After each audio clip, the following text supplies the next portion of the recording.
宝山国小太古队老在造电车中，为领到第27颗道路当兵大工程，也是德腾路延伸到文化路之站正式通车。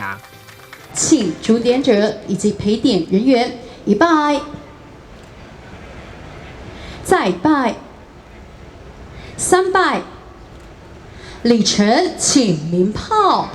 根据了解，领到东西边的联系是以120线为主，所以车流量真大，造成长期塞车问题相当严重。所以市府向营建署争取纳入新外宽道路，总经费4亿外，开2档半的顺利完工。嘛，成为市长所讲的拍通了林德区交通的任督二脉。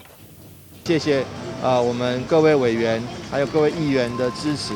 那中央营建署把这条道路纳入这个生活圈道路，也相当程度的帮助了帮助减轻台南市政府的财政负担。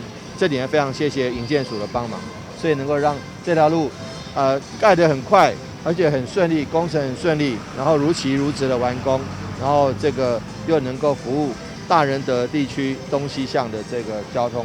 我想这个部分算是一个非常有效率而且很重要的公共工程。